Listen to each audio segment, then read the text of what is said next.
Assalamualaikum warahmatullahi wabarakatuh.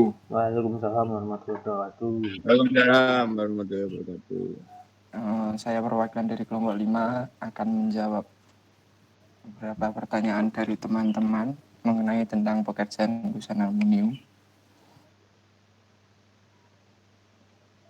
Dari AIS, pada presentasi yang kalian tunjukkan tepatnya pada langkah-langkah metode pelaksanaan dituliskan bahwa pemasangan busana aluminium dilaksanakan setelah pekerjaan plesteran dan hajian sudah selesai.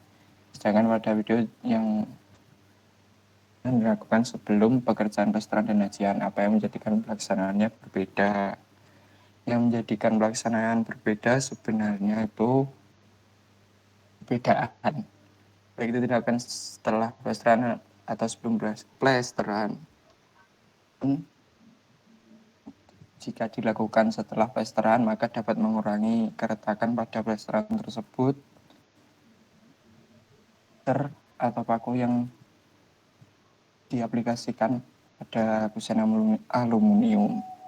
Yang kedua, bagaimana pelaksanaan pemasangan kusen aluminium jika diterapkan sebagai pengganti kusen kayu yang lapuk karena rayap. Pada kusen kayu belum parah atau baru 25%, kusen tidak perlu dilepas atau hanya bagian kusen yang keropos yang dipotong. Kemudian diganti dengan kayu yang punya ukuran dan jenis yang sama. Pada potongan tadi, jika ada kusen kerusakannya merata, kusen kayu harus diganti. Untuk mengganti kusen kayu menjadi kusen aluminium sudah sering dijumpai di kusen kayu yang keropos atau rusak dimakan rayap. Tersebut, kusen aluminium harus memiliki ukuran yang sama dan dimensi yang sama. Pintu bisa digunakan kembali. Bila daun pintu juga memiliki kerusakan yang merata, maka daun pintu juga harus diganti. Bagaimana, Ais? Cukup, terima kasih.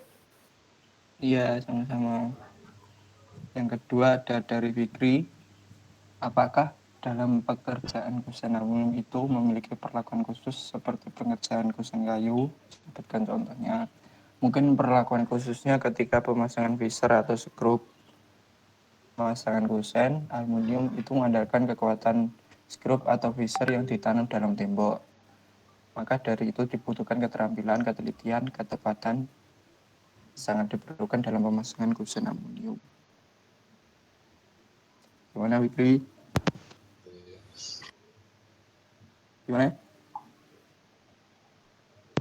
Oke, wis. Oke. Baiklah. Cuma ada 3 pertanyaan. Terima kasih untuk yang sudah bertanya. Yang lagi. Atau kurang paham? Sudah mantap. Cukup, oke. Sekian dari kami, kelompok 5. Assalamualaikum warahmatullahi wabarakatuh. Waalaikumsalam warahmatullahi wabarakatuh.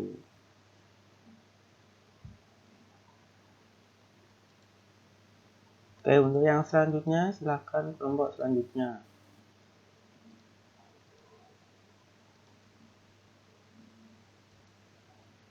Kelompok 6, Dim. Iya.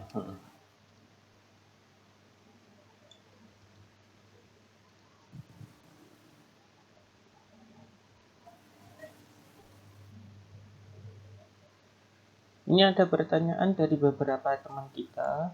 Yang pertama ini ada pertanyaan dari Ferry Yandayani. Salah. Bagaimana metode yang dilakukan jika dinding bata ringan atau hebel mengalami kebocoran atau terjadi rembesan air pada dinding tersebut? Apakah ada metode khusus yang dilakukan? Untuk jawabannya, rembesan dinding itu dari berbagai faktor ya, dapat disebabkan oleh berbagai faktor. Ada yang dari rembesan dari bawah, airnya dari bawah, dari air tanah maupun rembesan dari air milik tetangga. Dan beberapa penyebab Tembok rembes antara lainnya ini ada temboknya retak, hebelnya retak, permukaan tembok yang lembab, ataupun acian yang tidak kering dengan sempurna. Untuk mengatasinya, yang pertama ini untuk yang tembok retak, untuk yang temboknya retak ini harus ditutup retakannya dengan semen instan atau bahan adiktif. Setelah ditambal, diberikan waterproofing sebagai lapisan kedap air. Untuk yang permukaannya lembab, biasanya ini tergantung sirkulasi rumahnya. Kalau sirkulasi rumahnya itu kurang dan tidak ada hawa atau sinar matahari yang masuk, itu bisa menyebabkan tembok hebelnya jadi lembab. Seperti itu. Untuk yang ketiga, ini ada acian yang tidak sempurna. Untuk acian yang tidak sempurna dan keburu dicat, itu untuk penanganannya atau yang dilakukan itu harus diaci ulang dan diplester ulang, dan dipastikan untuk pengacian ulang dan plesteran ulangnya itu dipastikan kering sempurna agar tidak rembes seperti yang sebelumnya. Ya, ini ada contoh kasus. Hey yo, assalamualaikum mas bro. Ya kembali lagi dengan kita nih di portal bisnis. Kali ini kita Tentang bahas tentang bata hebel. lagi mas bro. Ya bata itu harus dibahas terus sampai yang nyerap Di air video dan ini mengeluarin air. dapat diketahui Tapi dia airnya itu keluar sambungan dari hebelnya celah-celah bolong-bolong ini. Ya, bolong-bolong. celah-celah bolong-bolong ini. Ini kan dia bolongannya tembus ya. Mortarnya itu nggak rata. Ya, seperti Semennya itu, nggak Mas Bro. rata. Ya, Ya. lihat seperti itu.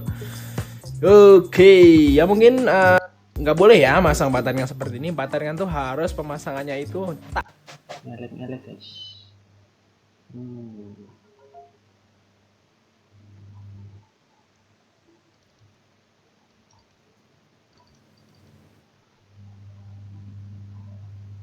Hey yo, assalamualaikum mas bro. Ya kembali lagi dengan kita nih di portal bisnis. Kali ini kita. Ya, ini ada contoh Ya, kasus seperti itu. untuk mortar yang buat Ya mungkin lapisan ini nggak boleh ya masang bataringan seperti ini. bolong-bolong. Bataringan tuh harus Nah, itu pemasangannya itu tak ada celah gitu ya. Kalau mau langsung bercelah. aci.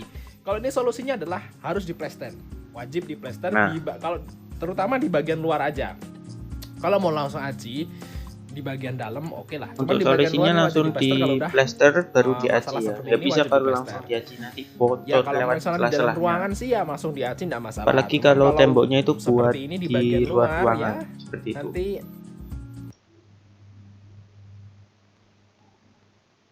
Ya.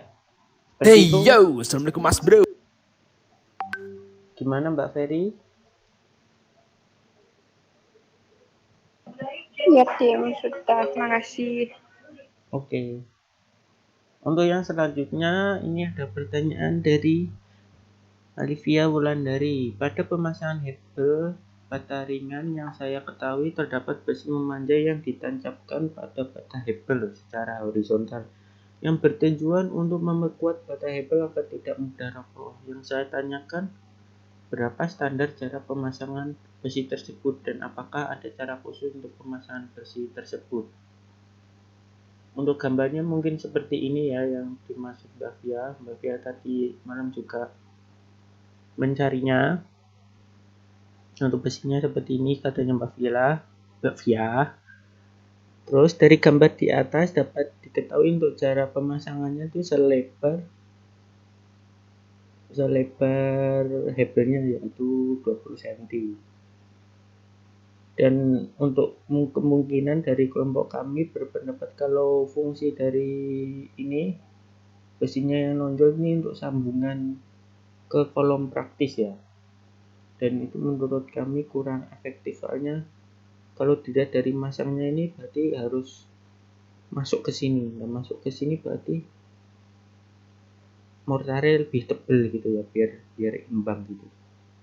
Aku ya baru tahu sih untuk pemasangan besi seperti ini untuk di hebel ya.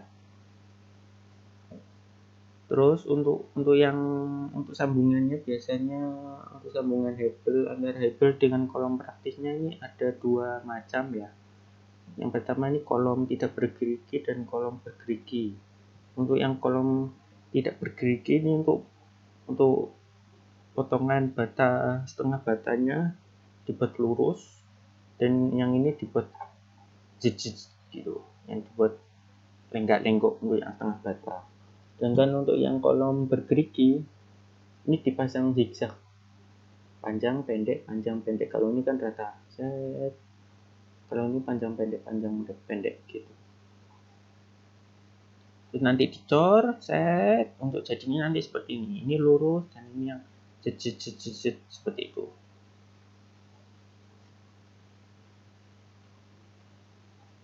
Ya, gimana Mbak Via? Iya Dimas, terima kasih. Oke. Untuk yang selanjutnya ada dari Mas Fikri. Apakah pelaksanaan pemasangan bata hebel lebih efisien dibanding dengan bata konvensional? Sebutkan alasannya. Untuk yang pertama dari segi ketahanan ya Mas Fikri. Karena hebel itu dibuat dari campuran beton, maka untuk ketahanannya lebih tahan dari bata konvensional yang dari tanah liat. Dan untuk pengaplikasiannya juga itu lebih anunan hebel, soalnya kan hebel diproduksi di pabrik ya, jadi kan ukurannya presisi semua dan sama, sedangkan bata konvensional kebanyakan diproduksi di homemade gitu. Terus untuk bobotnya sendiri tentu lebih ringan hebel daripada bata konvensional, meskipun ukuran dari bata konvensional lebih kecil tapi memiliki bobot yang berat seperti itu. Untuk harga jelas jauh lebih mahal daripada bata konvensional. Untuk hebel, satu hebel bisa sekitar 10.000, sedangkan bata konvensional sebijinya 900. Tapi dengan keunggulan-keunggulan yang didapatkan dari hebel daripada bata konvensional itu cukup menguntungkan lah. Bagaimana Mas Fikri? Iya, makasih Dimas. Oke, terima kasih semuanya ya. Ya sekian itu pertanyaan-pertanyaan dari kelompok kami yang diajukan ke kelompok kami. Maaf apabila ada salah-salah kata. Assalamualaikum warahmatullahi wabarakatuh.